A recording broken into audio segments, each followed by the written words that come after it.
Welcome to Lights Camera Barstool, episode 121 of season 2. Jeff D. Lowe, Gooch, and Kenjack. It is the Mission Impossible episode. Mission Impossible Dead Reckoning Part 1. Very excited to talk about this movie. I have now seen it twice. Was hoping to see it a third time. However, ended up seeing a couple other things as well. But I've seen it twice. I'm excited to talk about it. Maybe some theories, maybe some other potential thoughts about what could be happening going forward. I don't know.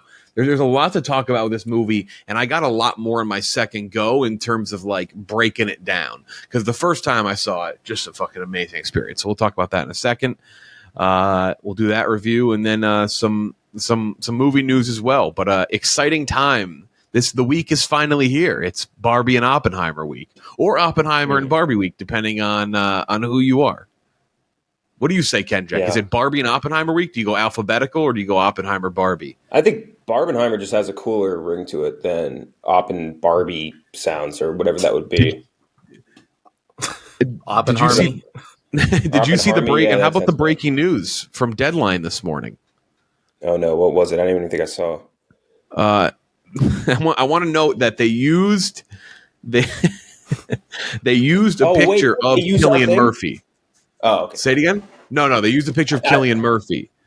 But it's Deadline Hollywood said today, Oppenheimer stifled petition from atomic scientists begging U.S. government to not drop the bomb, per report. Why would Cillian Murphy do that? Why would he?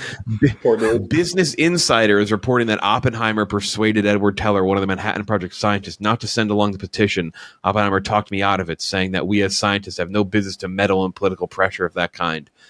Breaking news. I don't like, and the quote tweets are pretty funny. It's people from all sides being like, why are they reporting this like it's breaking news? Like what? Yeah, this is what about 70-year-old news, like or over 70-year-old news at this point. Like, what are we talking about, dude? I was so confused, and I saw it right when I woke up, and I'm like, hold on a sec. I thought it was maybe some like immersive movie, like I thought it was like some sort of like Cloverfield type thing, or like should I log on to Oppenheimer.com right now, or like what are we? And they used the picture of Cillian Murphy, so I was like, hold on, like they didn't use actual like Oppenheimer. I was like, what the fuck are we? What am I reading here? They should post like an art, or we should make a fake article after the movie comes out. And it's just like, you may have loved Gary Oldman as Harry S. Truman, but did you know that he dropped 2 nuclear bombs on Japan? It's like, what the? I am very excited for how many people are going to walk out of that movie, and like it's a very small number. Many people know the atomic bomb thing that happened, World War II. It happened, but like every screening has like 1 or 2 people who are not going to know it's a real thing. Like, wait a second. Oh yeah. Are you? Wait, we nuked someone? What? That was, scary movie. Imagine if that happened. Like, yeah, that would have been fucking crazy, dude. Those, the 2 people that we saw Death of Stalin with are going in just very nervous. They're like, oh, I hope this isn't a comedy. Yeah. Like, why is Oppenheimer so Irish sounding? What Cillian Murphy does his native accent. Like, it's all just a gag in the trailers they've shown us. They've dubbed it over, but once you get to the real movie, he just sounds like he's in the Peaky Blinders again. But by the way, we haven't seen it. I know you guys talked about reactions came out last week. Reactions actually came out in the middle of Tuesday night screenings or viewings for Mission Impossible. The reactions are very interesting. I think for the 3 of us, that's what we wanted to see for reviews, right? Like that. But I'm what we really expected too. Right, yeah. Right. Like I think all 3 of us are going to like it.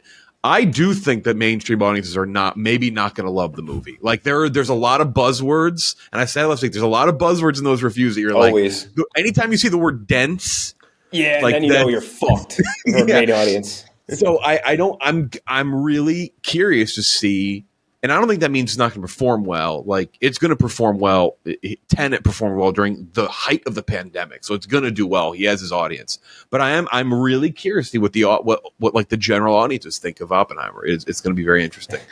I do like how Nolan just seemingly can't catch much of a break between Tenet dropping in COVID and now this dropping in the middle of the now actor strike plus writer strike. Just very fun. Strike.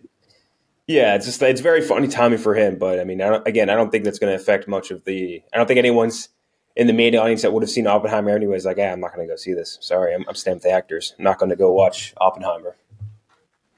Tom Cruise said he was going to probably see Oppenheimer on Friday night and then Barbie on Saturday. He was asked on the carpet, and I thought he was going to give like a political answer. Like, I'll see both, but I think he said like maybe he go see Oppenheimer first and then maybe like cleanse with Barbie afterwards, like a lighter movie. Yeah, we'll see. I'm very excited to see it. Also, for we've gotten a lot of tweets, all three of us and the podcast, what to see it in. Correct me if I'm wrong, prioritize 70 millimeter over everything. Yep. Number one overall pick right there. Right. And the chances of you living by a 70 millimeter IMAX theater, by the way, are pretty low. Slim to none, basically. There are and I'll read it off. 70 millimeter IMAX. There's location. 14 in the United States and then 6 in the rest of the world, I think is the number. So here is, I'll just read it now. AMC Metreon in San Francisco. So San Francisco, you can see it. Universal City Walk in Hollywood. The Chinese Theater IMAX in Hollywood. That's like a very rare, weird screen. I don't know exactly how that works. California also has Regal, Edwards, Ontario, and Irvine Spectrum as well. New York has Lincoln Square IMAX. I don't know about Chicago, but boys, and I'm gonna pull up the full list. But there's one in Indianapolis. If you're in Tempe, Arizona, Harkins. California has, I think, the most, has like 6. So Irvine, Ontario, Hollywood, LA, San Francisco has one. Sacramento has one.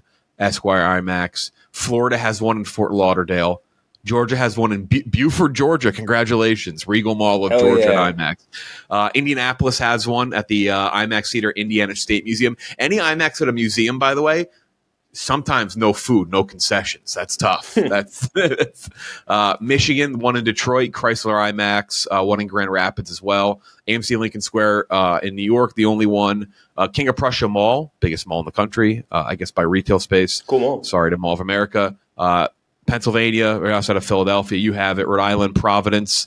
San Antonio and Dallas have it. AMC in San Antonio, Cinemark in Dallas, nothing in Austin. Tennessee has Regal, Opry Mills. Nashville. That's it for the U.S. That's the only places you can see 70 millimeter IMAX. However, 70 millimeter you can find in a lot of places. So prioritize 70 millimeter over regular, just plain non 70 millimeter IMAX. That's what the suggestion would be. That's how it was intended to be seen for Christopher Nolan. So keep that in mind. Do not, unless you're one of those places I just saw, also just Google it. IMAX has our website.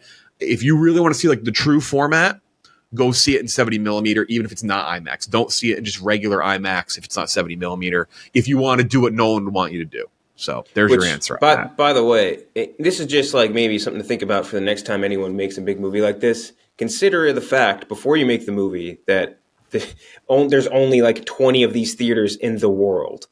So maybe next time, if you're a big budget movie maker, maybe make them optimized for whatever the most widespread theater experience is versus the one where you can only go if you're in one of like 6 cities in the country, including Big Beaufort, Georgia. Shout out to the Checkers. Then you can't get the picture of the big reel. There's nothing better than seeing that big reel, the 11-mile long reel. I love it. It's awesome, but I just hate the fact that like there's so many people that like are just not going to be able to see the whatever Nolan's optimized experiences, and like either you need to find a way to get that to other people or reverse it's got to be a way. It's got to be a way to do this where by the way, if you can see it in IMAX though, run to see it in IMAX 70 millimeter. Yes, the 70 millimeter because it is like I saw a TikTok in a reel, but it's like it's movie like visuals on crack. Like it's a whole other. Like 70 millimeter is amazing already, and it's a big leap from every other way you can see it. But like 70 millimeter IMAX is a whole other universe. I'm sitting opening night. By the way, I've been checking in on it. It's sold out first 2 weeks at the Lincoln Square one, so no surprises there. Like literally every showing is filled, every seat. I'm going opening night. My seat's right in the middle of that IMAX theater, which if you guys know. It's not like where you walk past 5 people to get to the middle, like in the Dolby seats, and you can kind of get out to the bathrooms. I'm really worried. I might have to bring a pee bottle. Bring your diaper. Bring your diaper. I'm not getting up there at this movie. I might miss the 15 minutes of back shots. That's just nightmare. That's why Robbie Fox calls it our season tickets. We sit in the same seat, but I'm not, because I'm actually going to be in New York for Oppenheimer. I'm going to be in New York. I'm going to see that Monday, and my seats are ass. I'm like 3 rows up from the front. They're not great, but I'm going to see it in the format. So we did. So we saw what do you call it? Venom 2 in those same exact environment, and it wasn't terrible. Like the movie was terrible, but the experience wasn't terrible. The experience was terrible, but the movie quality experience was good. Seeing Siren break out of the prison, and I'll say, man, what a moment! The smelliest theater you can imagine in your entire life was that Venom 2 screening. It was just like 50 dudes in Cookie Monster pajama pants, just pure BO. And then there were one dude, which we always talk about, that was like, "Hey, did you guys hear that Andrew Serkis is here?" Like, what the fuck are you talking about, man? It was just nothing but Venom shirts and Deadpool hats and Cookie Monster pajamas, and just that smelled. If you see in one of those large screen 70mm IMAX, they're all typically kind of the same like shape theater wise. And I'll use Lincoln Square for example, but I know a lot of them are like that, where if you're the front row, which is usually below the railing, I think some of the seats are more for handicap, but there are regular. That seat kind of sucks ass. I saw Interstellar in that. It's tough. But if you go like the second row up, it's a pretty it's like an 8-foot jump up with like the stairs and everything. So it is a significant difference. And the front row, the second and third row really aren't that bad. So you can get away with it if you go find it in the 70mm. It's a massive theater, but it's I still can't exciting. believe Link is booked out for 2 weeks. It's almost as if it's like a magical experience to see a movie like that in the big format. But it is what it is. It's not. Yeah, I don't go to movies anymore. I watch them on my old my iPhone 3. My crusty iPod. Where the slots guy comes in. Yeah. Well, slots, casino, poker. That's the magic of movies. Yeah. Mm-hmm. He puts in again. If you've ever watched a bootleg movie, the best is when you see the casino guy, but then he puts in he puts in real strawberries at one point. He puts in actual, and then money shoots out every time. He's making a real smoothie, but it makes money. He's amazing.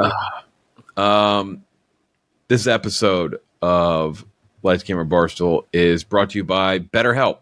This show is sponsored by BetterHelp. BetterHelp, we've talked about it many times in this podcast, is not just a great way to seek help, to talk to somebody, just to maybe you can get something off your chest, but it's a very convenient, easy way to do it. Sometime in life we're faced with, those tough choices. Maybe we got to do something. Maybe we have to make a decision. Maybe we have to go somewhere. And you need someone to talk to those things through. You need someone to bounce some things off of. And it's not always great to go to a significant other or a friend. A professional is very helpful in those situations, whether it's extreme or not extreme. Decisions around career, relationships, anything else. Therapy helps you stay connected. Helps you navigate things in life that maybe you can't do on your own. Because guess what? Most things you can't do on your own. And BetterHelp is a great way to do it because guess what? You don't got to go to somebody. You don't got to look at somebody, chat. You can do all that stuff. And it's easy. And it's affordable. And it's simple. And it's a simple way to get help when you need it. If you're thinking of starting therapy, maybe you're scared about going somewhere or talking to someone, this is a great solution. Give BetterHelp a try. Entirely online, designed to be convenient, flexible, and suited to your schedule. Fill out a brief questionnaire to get matched with a licensed therapist and switch therapists at any time, no charge. They're not things you can get by the old brick and mortar. I say brick and mortar as if it's like a store called Therapy, but you get what I'm saying. Let therapy be your roadmap for whatever it is.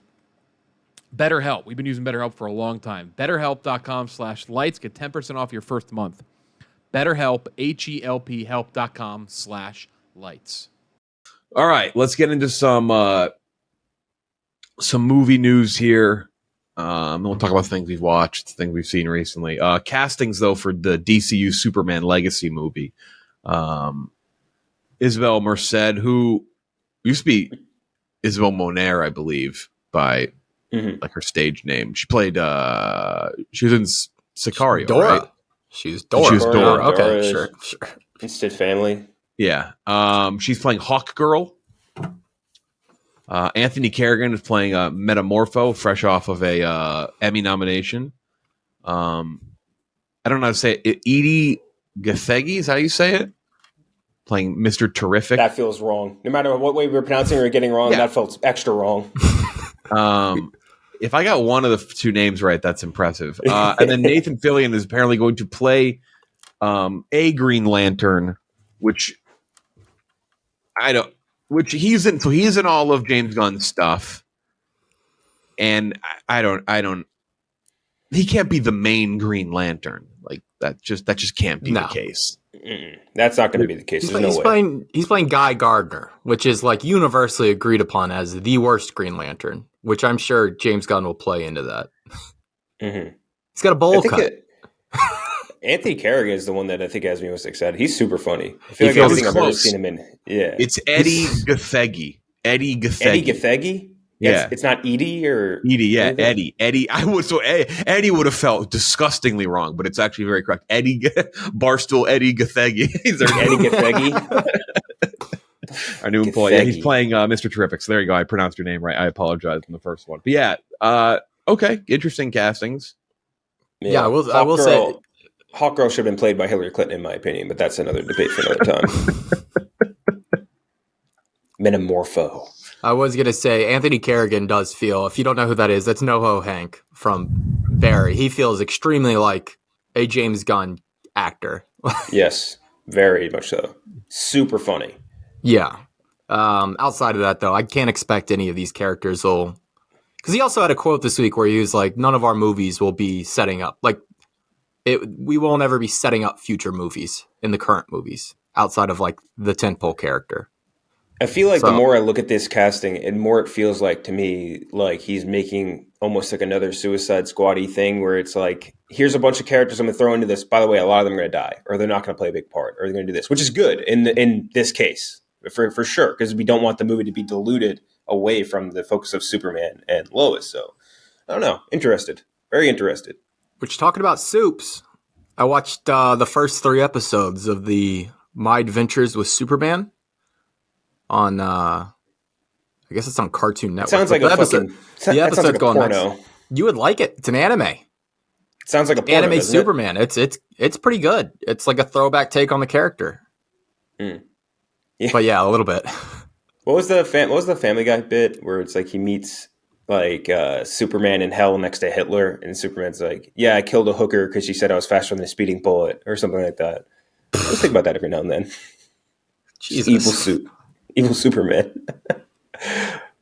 James Gunn also last week promoting Blue Beetle with a pretty emotional... No. He was addressing that it is a movie that exists. With a pretty emotional tweet. The Reyes family just got its first superhero. # Blue Beetle, only in theaters August 18th. Blue Beetle is a movie coming out under the DC banner. Pretty fucking Blue Beetle. Go see Blue Beetle, but also, like, if you don't, yeah. Yeah, that's fine. Like, he fresh off calling The Flash one of the greatest superhero movies ever made, and he promotes the hell out of like almost all the DC stuff. He just gives a Magic Johnson tweet for Blue. To be fair, he did the same thing to Shazam 2. Shazam 2, his promotion of it was very similar. It was just like, Shazam 2 is coming out. That is a movie that we are promoting today. And it's like there was no genuine praise for that movie, similar to with Blue Beetle now. I'm hopeful for Blue Beetle. I think it has a good shot at making like $150, $250 the box office. It's not going to make any money. Blue Beetle was Paul McCartney right around 1980. Right, 1981 maybe. I forget what the exact year was. That was after John died. For you, Gooch. Yes. Well, Paul was also dead. So Paul McCartney. No, I'm just playing. I'm playing into Beatles myth and lore. Oh, okay. I was going to say, buying into the for sure. The replaced Paul McCartney theory. I forgot he got rebooted. People may not know this. Paul McCartney got rebooted. Rebud is what we're looking for here. Trailer came out today for Gareth Edwards, the creator. Gareth Edwards, Cloverfield fame, Rogue One-ish fame. He did direct Rogue One, but Rogue One was a very interesting movie. There's basically 2 movies that were made.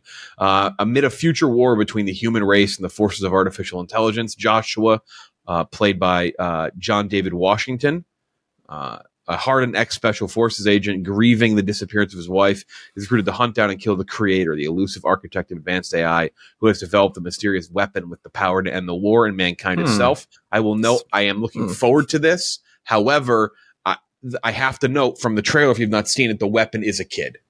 And it just continues Hollywood's obsession with a fucking kid being the answer to everything. It's always a kid. Children of the future. Or the John end. David Washington, Gemma Chan, Ken Watanabe, which is awesome. Anytime he's in it, there's gonna be some fucking crazy. Allison Janney, which feels very like this. Just feels very not Weird, Allison right? Janney. She ever done a sci-fi film? Yeah, Like, Sturgill ever? Simpson's in the movie. Hell yeah. It's pretty awesome. He's been doing a lot of acting lately, and he's always good. Kentucky's Did you ever own. watch his last album when it released? They did that Netflix anime release with it. Whoa, what? Yeah, No, I well- definitely didn't see that. Oh, it's sick. It's like a 45-minute long anime movie, but the soundtrack just plays in the background the whole time. It's pretty cool. It's just him staring at like a giant pair of like school teacher titties. No, he's bouncing not. with, like, the He's most not in high it at carb. all. That's even better then. One of that was the Just last the titties. one of my favorite songs ever.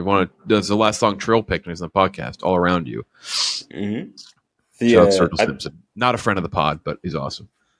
Yeah, I thought this looked kind of awesome. I know the kid thing is always going to be a little bit of a hesitation, but like Gareth Edwards, he's a dude that comes from the VFX world, and I feel like that's so present when you watch Rogue One and when you watch like even Godzilla. Like the effects in both of those movies hold up better than a lot of the stuff that comes out now, and that like level of CGI visual storytelling is so lost now because it's just like a given that you're going to have some sort of level of CGI, and it always kind of sucks. And I feel like he's one of the few good guys that really puts a lot of care into it, along with like Neil Blomkamp and other dudes like that. So that's what I got out of this. I watched the trailer and I'm like, this is Terminator combined with like iRobot, combined with like all these other sort of sci-fi projects that I love, but it's also like its own original IP in its own way. And I'm pumped. I love an original sci-fi property. I'm very, very excited to see this. Yeah, it looks amazing. really. I don't want the kid thing. The kid thing, it's more of me. Just I can't believe it's always a fucking kid. It looks awesome. Like not just the idea of it. The story looks cool, but it does look great. The model work on Rogue One is still mind blowing to this day. It just looked so fucking good. The shot when the fucking Star Destroyer comes out of the shadow, like it's so goddamn cool. This looks cool though. I'm excited for this. Yeah, all you cunts in our Instagram comment section that always the no original movies, nothing original. Fucking go see this movie, please. Yeah, like it's a big original blockbuster. You have, even if you're not that interested in this, it is something where if you give studios a reason to keep making original blockbusters, they will. If no one goes to see this, they're going to be like, oh yeah, no, see, we told you, can't take a risk on shit like this. They're not going to keep doing it. Like so. I think this looks great. This director has a proven track record. John David Washington, jury's still out on him, in my opinion, but he does look like a better fit here. I think it looks great, to be honest. But yeah, go support this movie.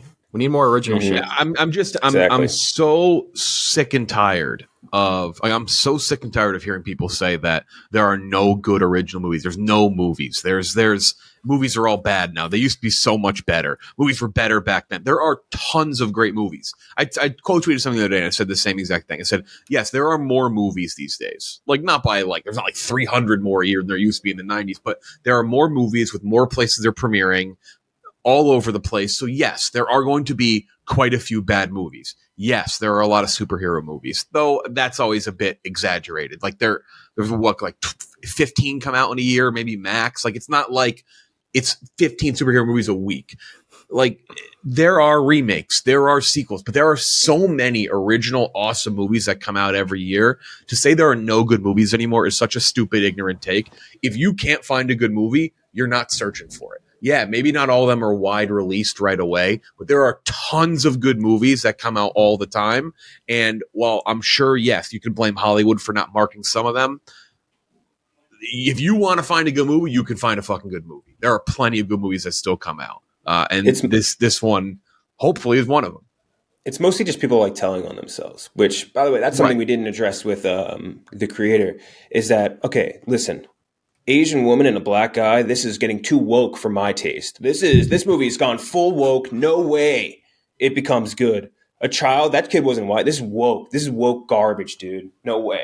That was my other favorite, and that was we quoted that yesterday. That fucking dude. Woke All stuff. these movies are woke, dude. The woke movies. It's the most instant virtual like dunce cap that has ever existed. It's like once you describe a movie as like, oh, this is too woke, or the Hollywood's bad because it's gone woke, you are the biggest moron on earth. It is too woke for me.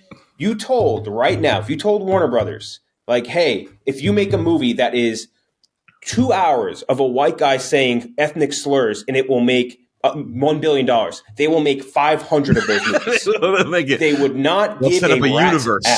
They would set up the literal cinematic universe of it. It does not. It's all about the money. It does not fucking woke. They're losers, dude. It's like, yes, there are plenty of movies that make have a political statement or make a statement or say something, but there are plenty of movies that don't as well.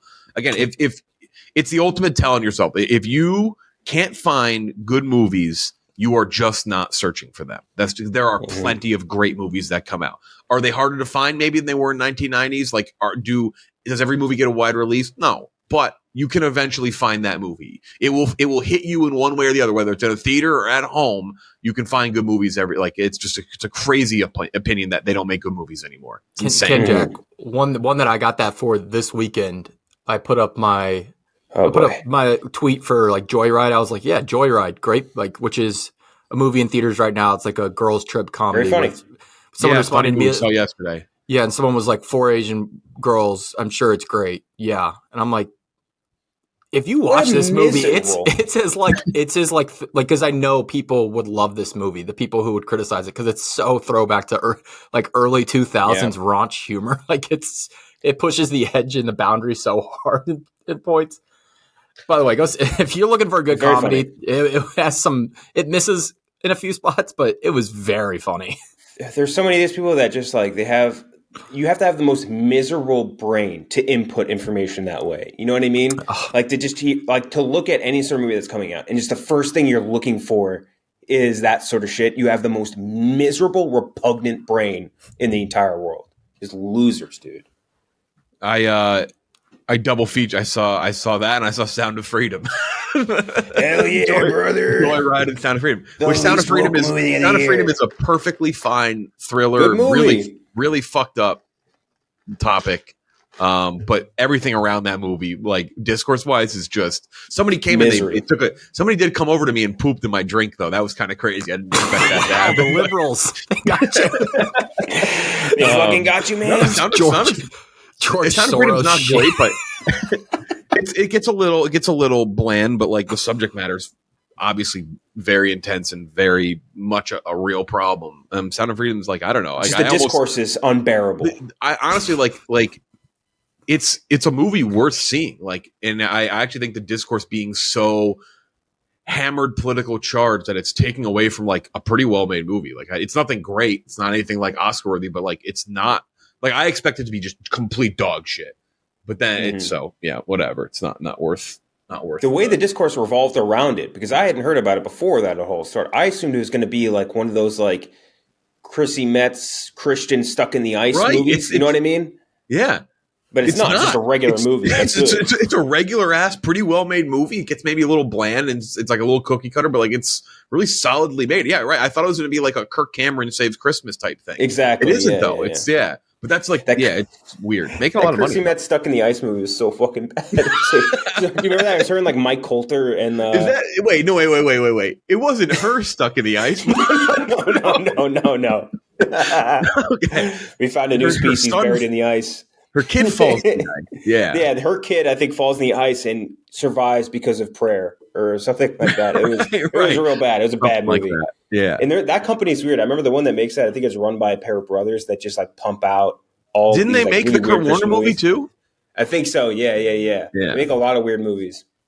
What else? Oh my god, I can't remember. I'll talk about this movie next. This is the stupidest. This is like if you ever wanted to like double confirm that this movie just didn't get it and like it needs to go away. The Flash will be the first new release movie to debut on the NFT blockchain. I don't even know what these words mean. Not fucking like it's topical. not even like whatever. It's like not a big deal. It's like whatever, cool, like great, like debut it and do whatever you want with it and distribute your movie however you want. But it's just so funny that of all movies, it's The Flash. Like it's this like just wacky, ridiculous movie they've been trying to make for 15 years, had every problem under the sun. It's like, okay. I need every I can't wait 10 years for the behind the scenes documentary on the Flash. Like every decision that's gone into that, it's been the wrong decision at every turn. It's truly impressive. Have you ever watched the behind the scenes for The Social Network, by the way? I don't think so. It's on YouTube. It's free on YouTube. It's unbelievable to us. So I showed Social Network to someone who'd never seen it before the other day, and obviously loved it. It's by the way, breaking news. I've now officially bumped The Social Network up to 100 out of 100. It's a perfect movie. It joins my pantheon. But it is watching David Fincher move extras around that set is fascinating. Here's literally someone who's on set and he's like, you're in the shot, your shoulder a little bit. And he just moves this person slowly just out of frame for the whole shot. Like they're just like, there's like awkward, like sitting there, like in between the camera, not trying to get in the way. Cause he just like this one little speck of a human ruins his like, and I mean, that's just why he's David Fincher. He's unbelievable. But I would highly suggest watching. We don't get enough of those like true A to Z behind the scenes movie documentaries like we used to. It used to always be in the special features on a DVD.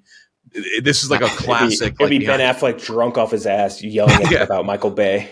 Listen, if they released the behind the scenes, like a real behind the scenes on the Flash, and if it was an NF, I'd figure out the NF, I'd figure that out. I would want, you know what I want though? I don't want it to be from the Flash. I want like a documentary, a third party documentary. Just fucking that one just escaped me. Disgusting. That was a bad one. That just escaped mid sentence. I tried to suppress it. It just came straight out. A third party documentary about the marketing of the Flash I would be very interested in that.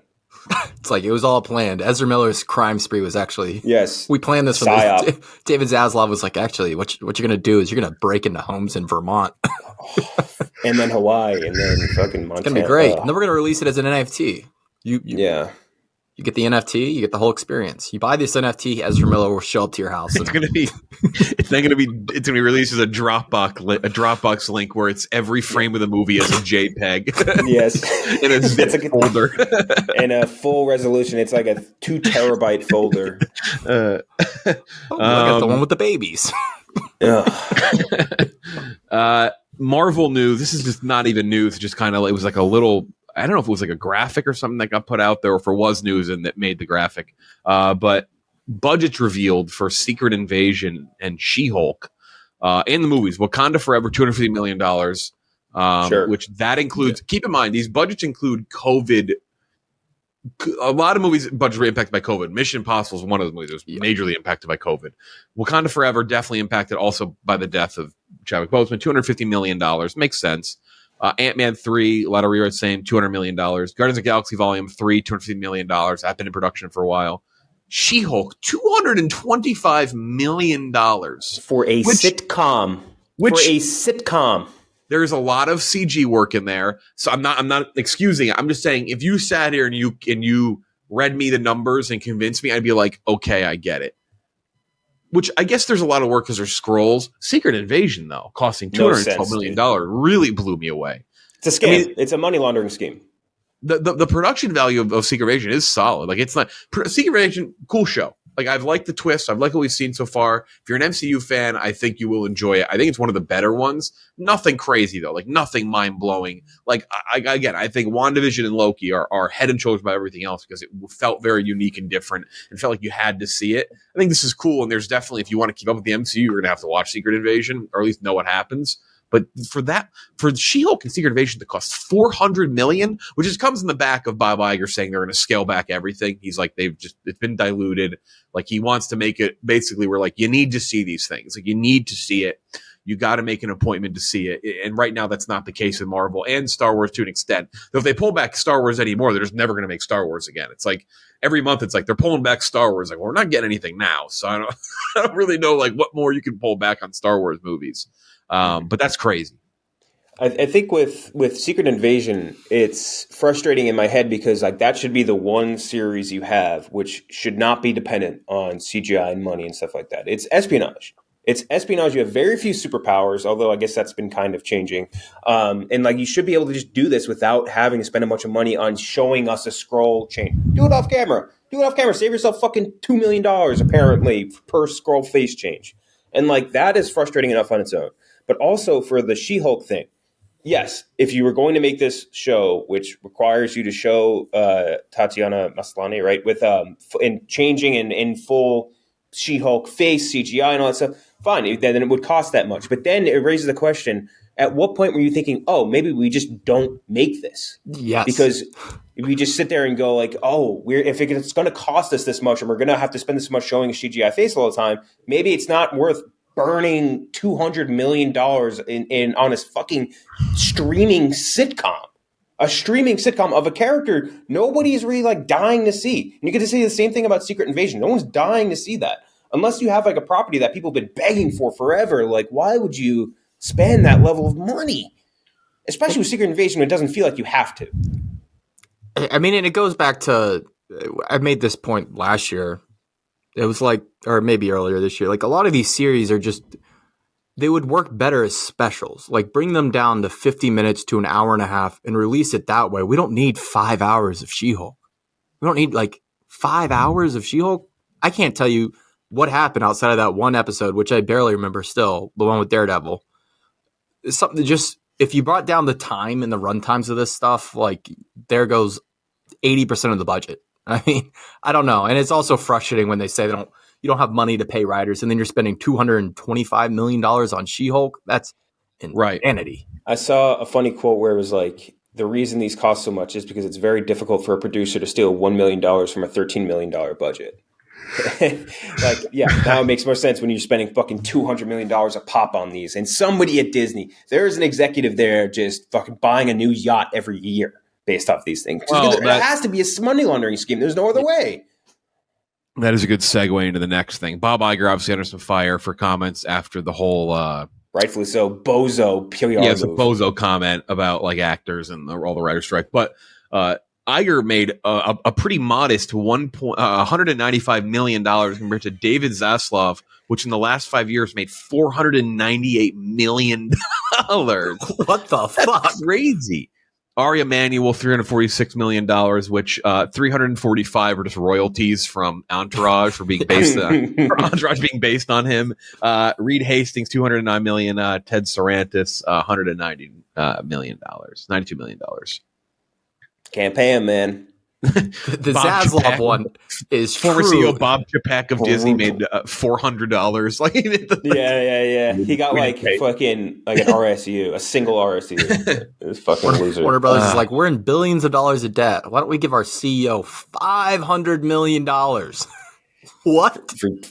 Yeah, just to rename HBO Max's streaming service for the 50th time, and then just completely cancel like 5-6 movies or shows. He also figured out there are such things as girl shows and guy shows. Don't forget that. And he made the 90 Day Fiancé cinematic universe. Fucking bozo. And he had to get like some of the biggest minds in cinema to call him and say, "Stop being a fucking idiot."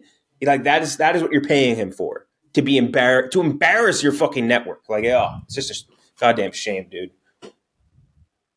Goddamn shame. David Zaslav. You think Roger Goodell's looking at that like, what the fuck? Yeah, no, people always bitch about Roger Goodell's like $30 million annual salary. He's like, what the fuck? I barely make half. I don't even make a quarter of that. He's the commissioner of the most watched thing in the country by far. Yeah, that is also like isn't NFL like it's still a nonprofit? Like he should be making way more based on this. Fucking crazy. Oh my god. All right. Well,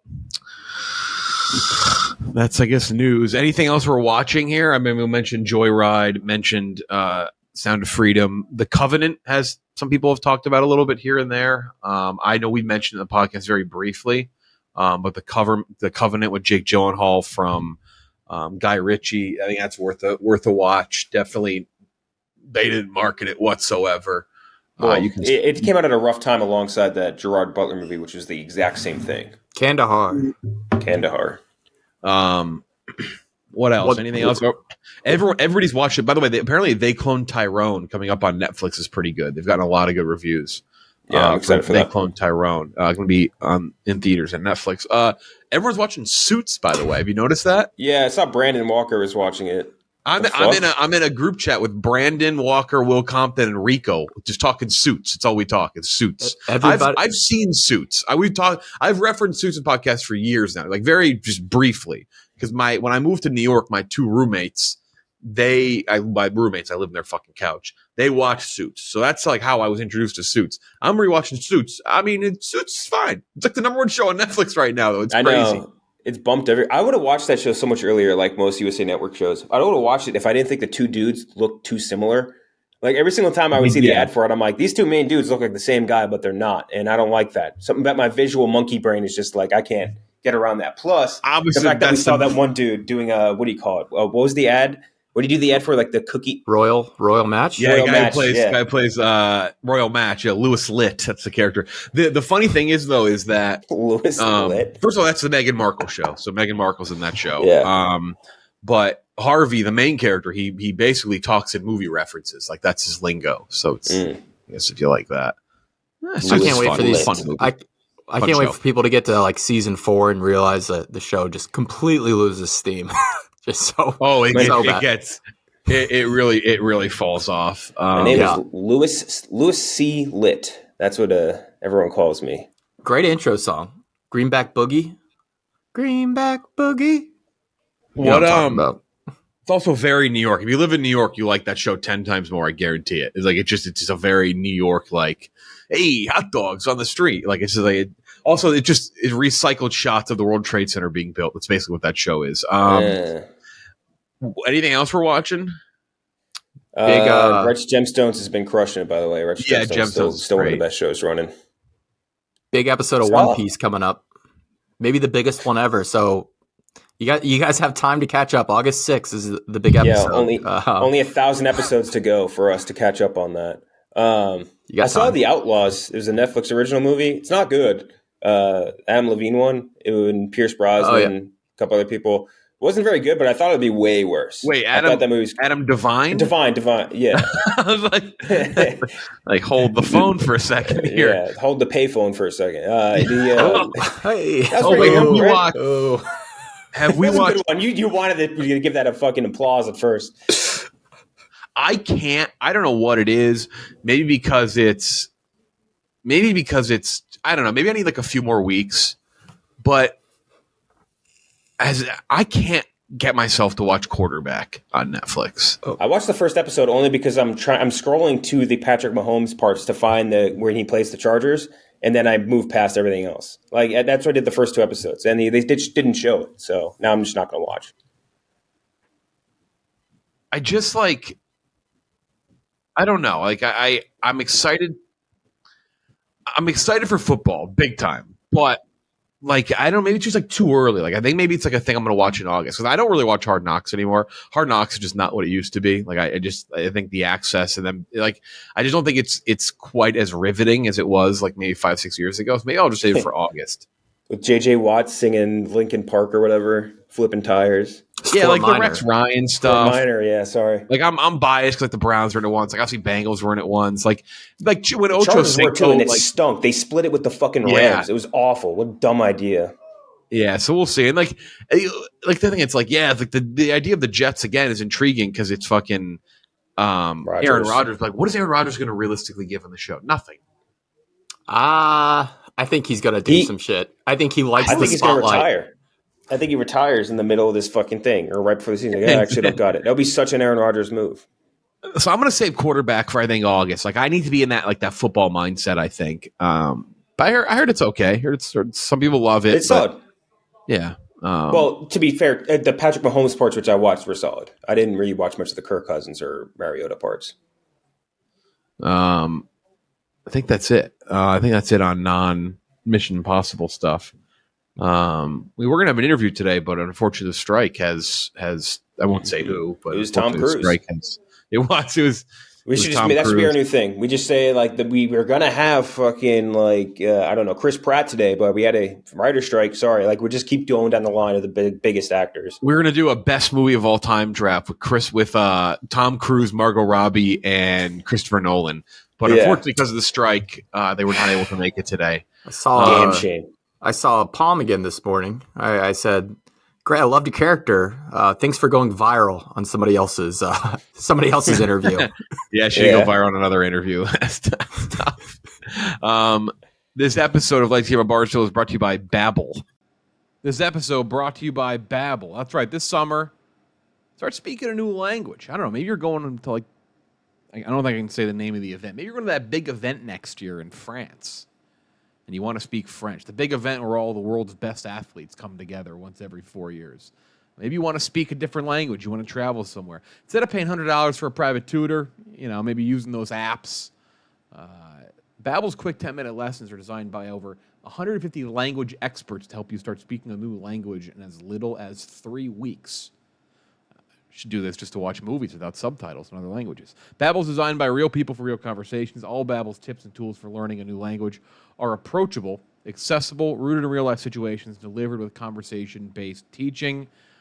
Very convenient, very easy to use. I have a friend that used Babbel that actually moved overseas for a year, said it worked great, made it easy to communicate with everyone. He moved to Japan, said it was fantastic, the best way to do it. I'm not even kidding. I would really like to just watch movies in other languages and not have to have subtitles on. Studies from Yale, Michigan State University, a lot of Spartans listen to this podcast, and others continue to prove Babbel is better. For instance, one study found Babbel, 15 hours is equivalent to a full semester at college. How about that? With over 10 million subscriptions sold, Babbel is a real language learning for real conversations. So pick up Babbel, B-A-B-B-E-L. B-A-B-B-E-L. Special, a limited time deal for our listeners, too. Get started right now. 55% off your Babbel subscription, but only for our listeners at babbel.com/lights. BABBEL.com/lights. Rules and restrictions may apply. All right. Mission Impossible. Dead Reckoning, Part 1. Interesting box office. Did not meet expectations. Fell a little short of expectations. Made like $250 million range. I don't know what the exact thing was. I don't have it up in front of me. But fell a little short. Still is going to make a lot of money. Mission Impossible, which actually I'm going to relate to Oppenheimer in a second. Mission Impossible has an older audience, I know, skew-wise for box office. So it will have good legs. It's not going to drop off after the weekend. It's going to last for a while, which is to the point of not as much defending Mission Impossible. It's more of leads into what I'm about to say about Oppenheimer. I'm very interested to see Oppenheimer and how it opens. And if I'm assuming it may fall short of Barbie, and if it does, I think it eventually will catch up to it to an extent, because Oppenheimer isn't going to have the dedicated audience with Nolan, but Oppenheimer, you want to talk about an older audience, that's going to have legs. Barbie may just see a drop pretty quickly, like big blockbusters do, but I think Oppenheimer is going to be a pretty steady climb, or at least pretty gradual movement, just because of the audience, and people are going to see it after the weeks of release. So you talk about that Mission Impossible, I think we're even stronger with Oppenheimer. Ethan Hunt and the IMF team must track down a terrifying new weapon that threatens all of humanity if it falls into the wrong hands. With control of the future and the fate of the world at stake, a deadly race around the globe begins. Confronted by a mysterious, all-powerful enemy, Ethan is forced to consider that nothing can matter more than the mission, not even the lives of those he cares about most.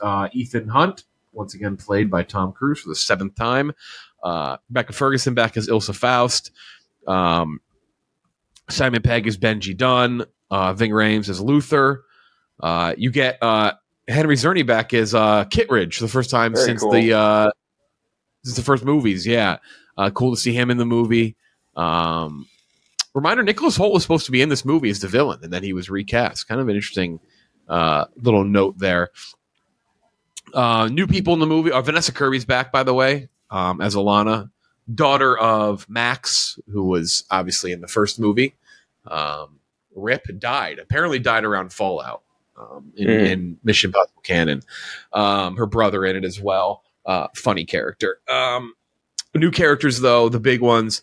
Palm Klementov, who we interviewed the other day, plays Paris, a villain, kind of the muscle of Eze Morales' Gabriel, who is someone from the Ethan Hunt's past. And then Haley Atwell plays a new character named Grace, which won't say much just for spoilers. Off the top, love the movie. Fucking incredible. It's up there with the best of the franchise. I don't think it is the best. I think Fallout is still a decent step up over everything. I love this movie, but Fallout is still number one. I have this very high marks. I think there's one mild complaint. I think it's paced well. I think it fucking rips. I think the timing is awesome. I think there's a little too much exposition-y, explainy going on in parts where I'm like, maybe scale back on that a little bit. I think like Fallout and even Rogue Nation, they do a good job of not over-explaining things, letting just what happens speak for itself. And they still do in this movie. But if I'm going to nitpick with a movie and I rate in the 90s, I think maybe the exposition gets to be a little heavy-handed at some points where it's like, all right, like back off a little bit. You're kind of beating me in the face with it. But I don't think that's going to matter much. And I will say, I do think that's going to set up part two to hit even harder. I have it a 93 out of 100. I think it's fucking amazing. It blew me away. I like left the theater like almost physically shaking just out of like your fucking blood pressure rushing. I don't want to spoil anything, but like one of the last scenes, like the last end of that, where he's amazing. Whatever. I don't want to spoil it if you haven't seen it yet. It wouldn't stop. You know what I'm talking about? Like the scene would not stop, and you're like, holy fucking shit! Like see if you haven't seen it, it's the biggest thing possible, the loudest thing possible, man. It rules so hard. And also, last thing, and then Kendra, you go next. Them changing the score of this movie to be just the theme song, redone in various ways, slowed down, sped up, more dramatic. That has it's elevated the franchise to just new heights. And that's been since Rogue Nation. So I have a title Rogue Nation, 93 out of 100. It lived up to the hype. It's so fucking good. Mm-hmm. Yeah, I'm with you. I'm ending up on a 92 out of 100. I got it like Fallout. I think is pretty much untouchable. It's like it's an impossible standard. And I also want to add the caveat on this that I think I'll probably like with most part 1 to part 2. I'll probably like this movie more once we have some of the arcs completed in the next movie. But all that said, I think this is one of the coolest movies and the most action-packed movies that I've ever seen that does not really contain a lot of fighting. You know what I mean? Like Fallout was a lot of that. And this one really isn't a ton of that. It's really more, less of like a pure action movie and more of like a thriller suspense with like some of the coolest big action stunt set pieces you ever see. And I love that about this. It was a lot more about like the elusive plot elements and like figuring out what's real, what's not real, which felt very throwback to the first movie. And I know Gucci, you said you heard someone say it was like a marriage of Fallout and the first Mission Impossible. I think that's like dead on. It really is just like the combination of those two elements.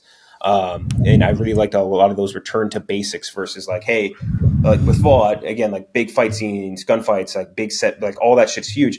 But then in this, it's more like we want to keep you on the edge of your seat, and we don't want that to be dependent on some big fight sequence. And I love that about this. I think it wraps up about as perfectly as a part 1 could for a part 2. Like we watched, this is like now the third one. And I would say Fast and Furious 10, though maybe the worst, easily the worst of all the part ones. God, I forgot. Where it just stops in the middle of it. Yeah, which is not even a part 1 anymore. It's like they added more movies. Yeah, it just stops in the middle of it. And this one, it's like here. It's a perfect conclusion. Gal Gadot showed up in a submarine. That was the perfect conclusion. Fucking bozo franchise. Which, by the way, to address Fights tweeting out that he thinks that Mission Impossible is just Fast and Furious. Fuck you. All I heard with Fights' review of the movie is that he loved it. He said he loved it. That's all I heard. That's all I cared about. Realistically, that's the best compliment Fights can give any movie. That's true. Yeah, for his scale of movies, that's a great point. But yeah, so gosh. Let one loose again. But yeah, so I think like the big thing is that it wraps up perfectly as its own movie in a part 1, and it also keeps you excited for part 2. And like while I'm watching this is like a 2.5 hour movie, and towards the end, like I could sense we're getting towards the end of the movie, and I'm still like I want to see more.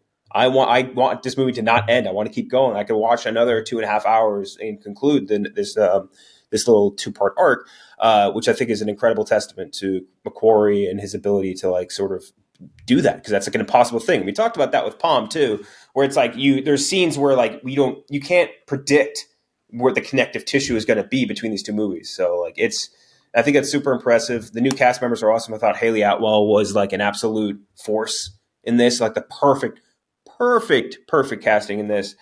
Palm was obviously amazing, and I really like some of the others as well. Henry Czerny being back is great.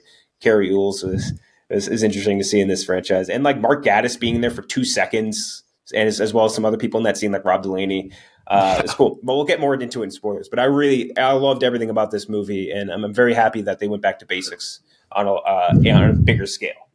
I really like the one character that was in it for 3 minutes with the Doctor Strangelove glasses who dropped the gas button. People are losing their minds over that guy, and with good reason.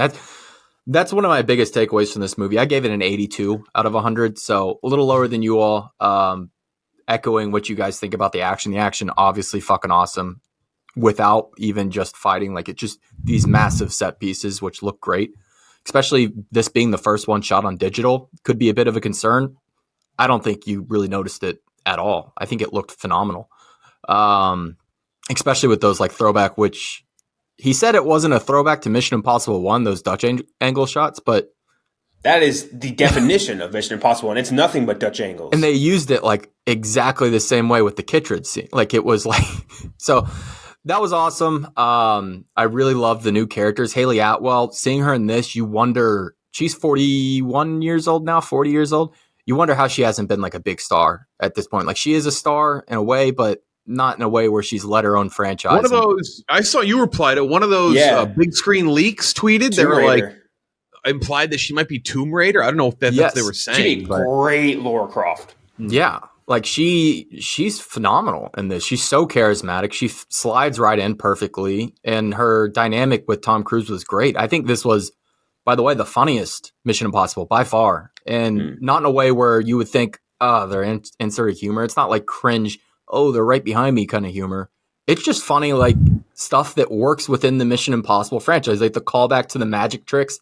Like, that's sleight awesome. of hand is so cool. It's like, you could tell Tom like really wanted to, he probably asked to put that in the movie. Like, very excited to show off those skills. The driving scene was great, which, by the way, Fast X just did a driving scene in Italy, and this one just did it so much better. It was great. I loved Palm's character. Like I said, Paris, like also in our interview, her saying that McHugh gave her the freedom to design that character.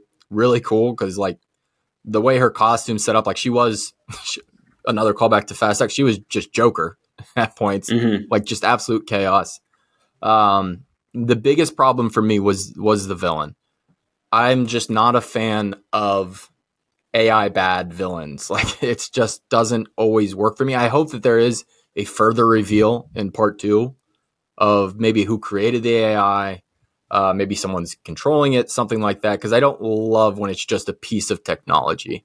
And I do get that there are some like, I guess they're trying to say like it's basically Ethan Hunt versus God here. Like, the entity controls the world, it's everywhere, and it's got this. Their main villain his main acolyte is Gabriel, like one of God's soldiers, which is kind of cool. But I'd rather see a person as a villain.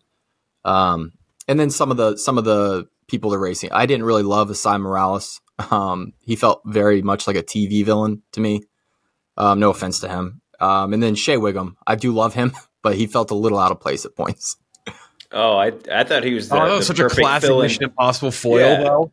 Yeah, like the perfect like fill-in for the Alec Baldwin in Rogue Nation type of guy. You know what I mean? Which somebody, I think it was Michael Manfax, tweeted that, where it's like, our relationship is over with like the Alec Baldwin quote about Ethan Hunt, where he's like, he's the living manifestation of destiny, to now the quote that Shea Wiggum had where he's like, he's a shape-shifting, chaos-causing son of a gun, or whatever he said. I did like that funny line. I see. I don't.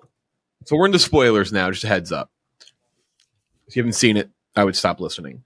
I get what you're saying about the AI thing, because I think when the movie started too, I was like, because I think we knew.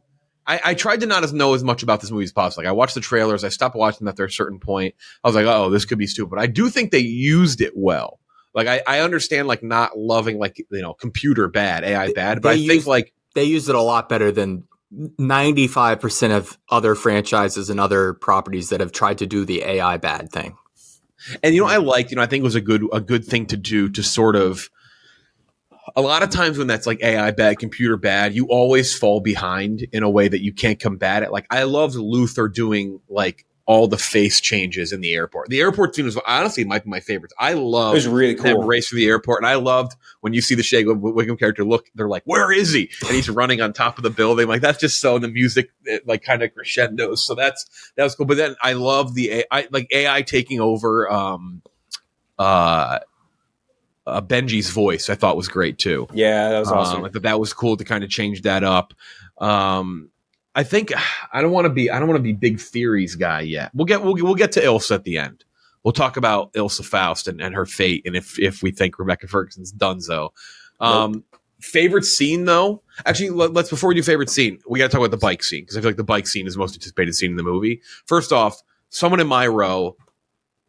You think I have a bad black? I actually didn't pee once or anything. I was like, I'm not getting up there. I'll piss myself. I have to. No, he got up during the bike. Got up multiple times, and then she was standing. I'm on the aisle. I'm always in the aisle next to me, and he's climbing up that mountain, and you know it's about to be this scene. And it's like a 20-minute buildup almost. 20-minute buildup, a 3-year buildup to this fucking bike jump, or however many years it's been since we first saw it. And I'm like looking out the corner of my eye. I'm like, if this fucking person dares step in front of me when he jumps off this fucking cliff.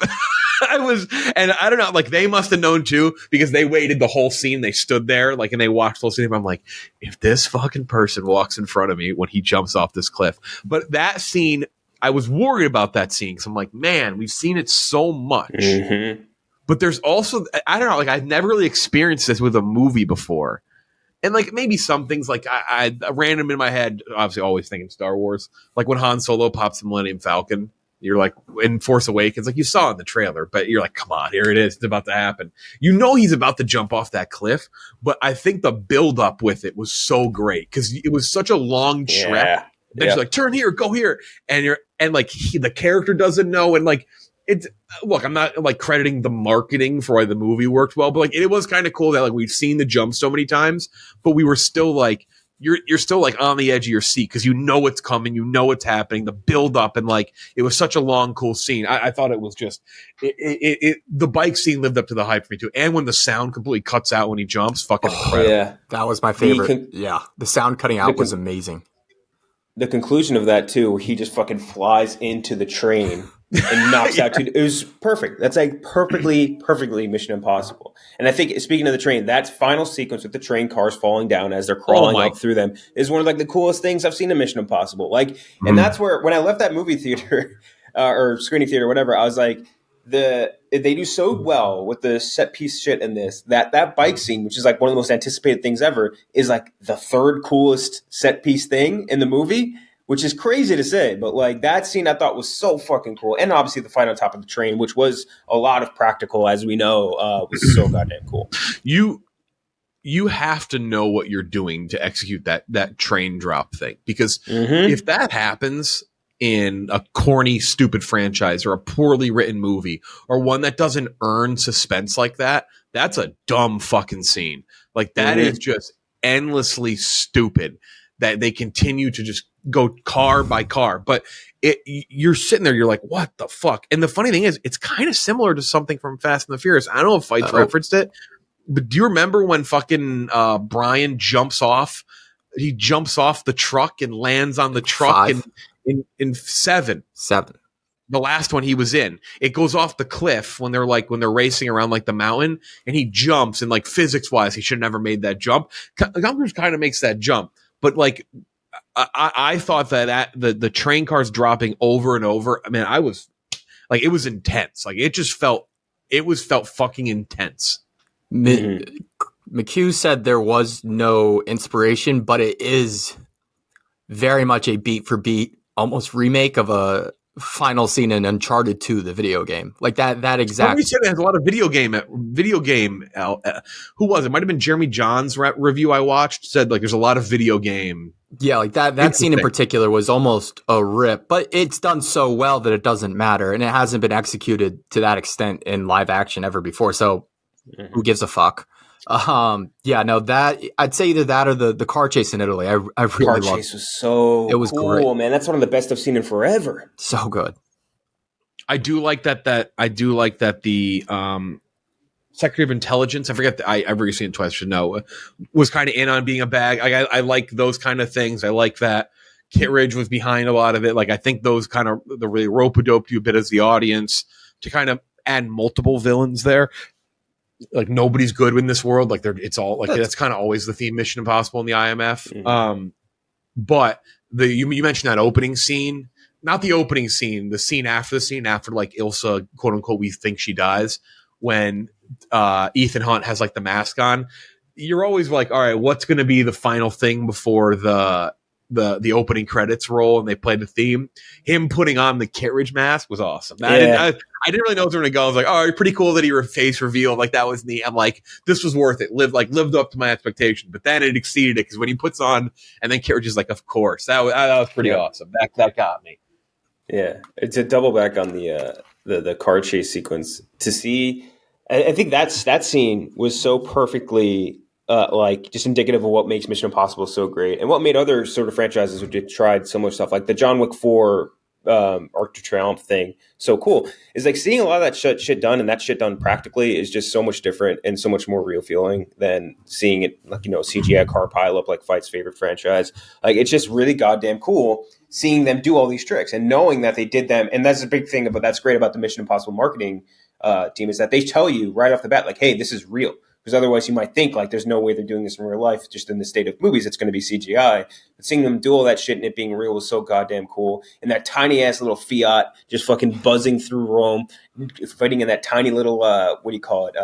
That little like tunnelway into the rail or subway station, and then like her switching the handcuffs. Like it was great. It's so him walking out with the wheel. Yeah,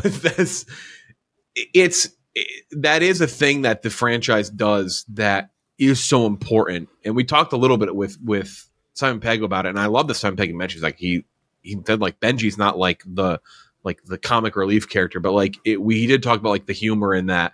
Like there is the humor in this movie, and humor comes up. What franchise does humor come up the most with? It's always the MCU.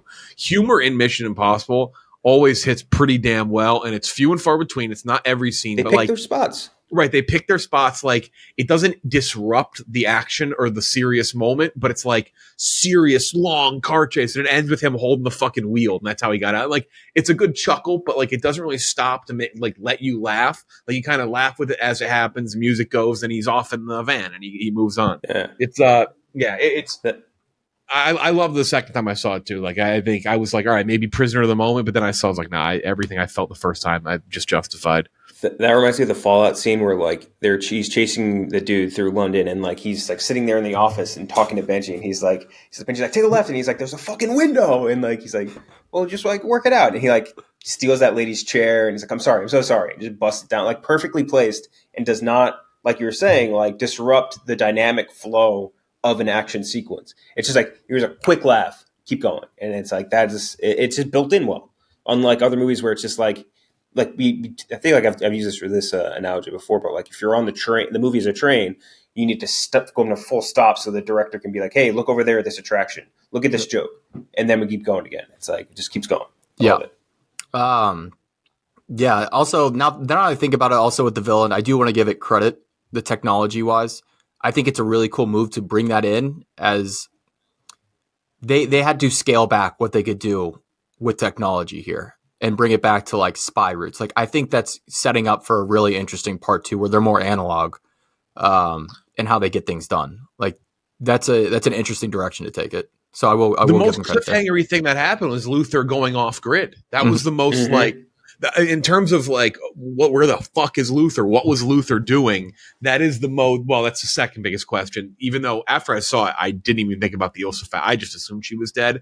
And the more we've gone, the more I've seeing it again, the more we've talked about it, the more people talked about it. The Ilsa thing, which I guess we'll get to now. Do we think Ilsa Faust is dead?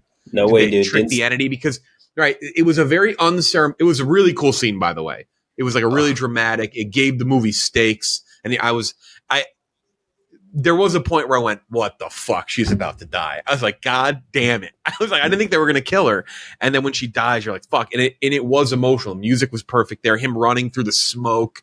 It was awesome. But I don't know. There wasn't much more after he holds her body. Someone mentioned that Paris gets stabbed and survives kind of the same way, though I think Ilsa caught it a little closer to her, like the top of her chest. But I don't know. Yeah. So is Ilsa alive? Do they trick the entity? Because remember, they said in that meeting beforehand, they said like we can only trust the people in this room. We got to outthink the entity, all that. Like you got to be a step ahead. So. Maybe, and she had to die. Someone had to die for the thing to continue on. And obviously they wanted the entity to play out, or the thing to play out was supposed to play out. That was the whole speech that Luther gave Ethan after she died. So I don't know. Maybe she's alive. Kicking. She's kicking, dude. I don't know. They had that whole fucking speech about how the entity is predicting this exact like algorithmic path for whatever it happens. So like it's every action it's taking right now, like throughout the rest of the course of that movie, is based on the fact that Ilsa Faust is dead. So she's gonna in the next movie, there's gonna be a sequence where Ethan Hunt's gonna be on the ropes. You know what I mean? Entity's got him down, and then right before like that last blow comes in, it's gonna be like Ilsa Faust, and she's gonna be like, nope. And then it's gonna like they're gonna show you like the reveal of who got a mask on, who did this, who did that. But I think the biggest indicator is the fact that you didn't really see any sort of like not funeral, but you know what I mean, like goodbye. It was just like moved straight on, and that was way too fast for a character that spent now 3 movies with the main crew. You know what I mean? Like you don't just move on like that. You need more time. I've also seen that as like one of the biggest criticisms of Ethan's actions in the movie is like, how could you save Grace, this woman you've only known for hours over? They didn't save her over it, but how does Grace survive as a new character that's only been on screen for 15 minutes and then Ilsa dies immediately? So I don't think she's dead. Also, next movie, they're obviously going to have to dive down to that submarine at some point. She is the de facto dive person. That's how she was brought in, diving. She's going to be swimming underneath water. Yeah. I'd have a tough time. Great scene, by the way. That's another one of my favorite scenes in Mission Impossible is that whole dive scene in Rogue Nation. So good. That's one where you're like looking at your watch. You're like, holy shit. This little bar going down to 0 and the oxygen. Like, oh. It's also something that Mission Impossible really hasn't done yet, where they just bring someone back from the dead, or, like that. They have held off on doing that so far. So, God. And I need more Ving in the next one. I will say I did miss him in the back half. Yeah, I think they are setting up. It clearly sets up a pretty big something with Ving and like what they're doing differently. So he's gonna be sitting in that chair with his hat. I did like how they went back to calling him. What was it, like the net freak or whatever? Whatever it was they called him in the first movie, like his moniker. I forget what it was, but it was cool hearing that. Ethan, the entity is scared of you. I can't do Ving's voice. Yeah, no shit. It's so deep. It's one of the best voices out there. Great voice. We have the meats. You ever see the behind the scenes of the guys doing the baby back ribs commercial? Yeah, very cool. I have. Yeah, it's very cool. Of course. Who hasn't? Come on. Do we also think like, is there any? We saw the AI entity with the submarine in the beginning. Do we think that was maybe? Is there anything with that? Because we see the submarine at the end. Was that maybe anything out of order? Was that maybe not linear? I don't know. Like, was there anything that we got tricked there?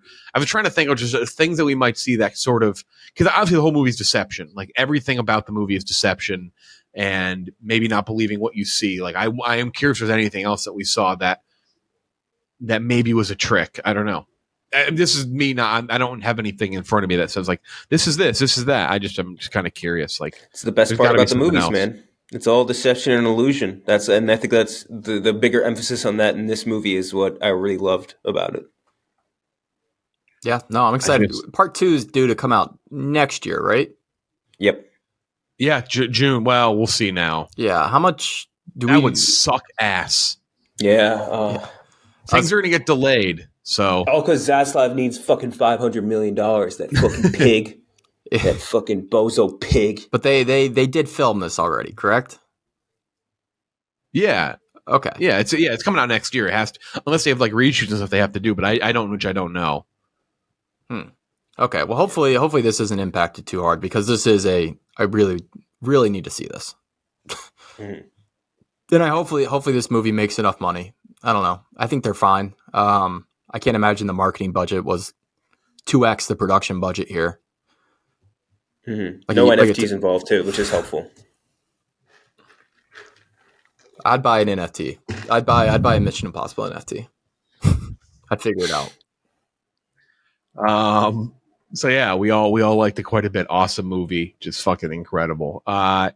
Next week, pretty obvious one, Barbie and Oppenheimer. And Cherry. Next week on the podcast, yeah. And then after that, what comes out after that? I guess Haunted Mansion. What a I can't believe we got the invite for that for the screener the other day, and I was like, nope. I'll be seeing that with everyone else. The Beanie Bubble also coming out this week on Apple TV Plus, which I still don't understand that movie because like they call him the actual Ty Warner, like the guy who made Beanie Babies, but then they don't show Beanie Babies in the movie. Yeah, I think I must be missing. There's got to be. I guess maybe they can't show without rights, but they can use his name. I don't fucking know. We gotta do. Why don't we do They Clone Tyrone? That comes out on Netflix. Could do that, yeah. Well, we'll also we'll talk that movie, but obviously, I mean, got the big boys coming out, yeah, next week. So make sure to go see it. Both those movies, Barbie and Oppenheimer. We will talk about them next week. I'm excited. I can't wait. It's back-to-back weekends. I mean, talk about two better weekends in terms of big, massive releases. Very pumped. That's it. For Ken, Jack, and Gooch, I'm Jeff D. Lowe. We'll talk to you next time.